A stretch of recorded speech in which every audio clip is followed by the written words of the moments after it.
राजा मयूरध्वज अपने सिंहासन पर बैठे हुए थे। तभी द्वारपाल सूचना देता है कि तेजस्वी साधु अपने शिष्य के साथ पधारे हैं। राजा उठकर उनका स्वागत करते हैं। हे महर्षि, मेरे अहोभाग्य कि आपने इस कुटियानुमा महल में चरण रखे। आज्ञा दीजिए, मैं आपकी क्या सेवा कर सकता हूँ। राजन, हम बहुत दूर से आए हैं और बहुत भूखे हैं। सुना है कि आपके द्वार से कोई खाली हाथ नहीं जाता, लेकिन हमारी एक शर्त है। मुनिवर, आप जो भी मांगेंगे मैं उसे सहर्ष स्वीकार करूँगा। बताइए, आपकी क्या सेवा करूँ। साधु के चेहरे पर एक कठोर मुस्कान आई। साधु बोले, हे राजन, हम साधारण अन्न ग्रहण नहीं करते। हमारा शेर केवल नरभक्षण करता है। यदि आप दान देना चाहते हैं तो आपको अपने इकलौते पुत्र का मांस हमें परोसना होगा। दरबार में सन्नाटा सा छा गया। रानी कांपने लगी। राजा शांत रहे। साधु फिर से बोले, रुको राजन, शर्त अभी पूरी नहीं हुई।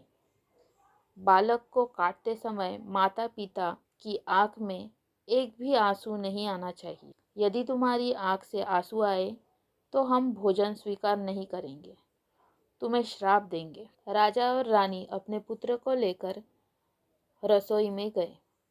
बालक मुस्कुरा रहा था। राजा और रानी पत्थर दिल रखकर आरा से बालक को बीच से काटने लगते हैं। रानी बोली, हे प्रभु, शक्ति देना कि आंखों से ममता न झलक आए। जैसे ही वे बालक को काटते हैं, राजा की बाई आंख से एक आंसू टपक जाता है। साधु क्रोध में आकर बोले, रुक जाओ राजन, तुम्हारी आंख से आंसू? तुम यह दान मोहवश दे रहे हो, भक्तिवश नहीं। हम यह भोजन ग्रहण नहीं करेंगे। राजा हाथ जोड़कर माफी मांगने लगे। नहीं मुनिवर, यह आंसू दुख के नहीं है।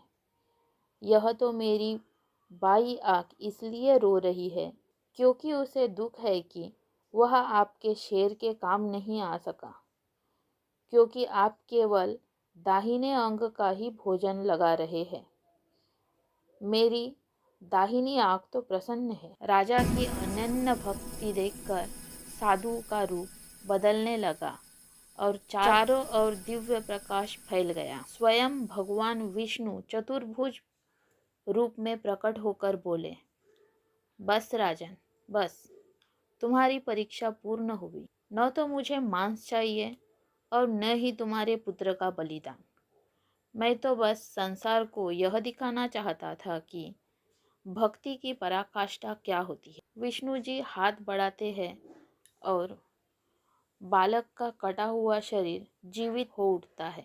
भगवान बोले, धन्य है यह राज्य जहाँ तुम जैसा राजा है।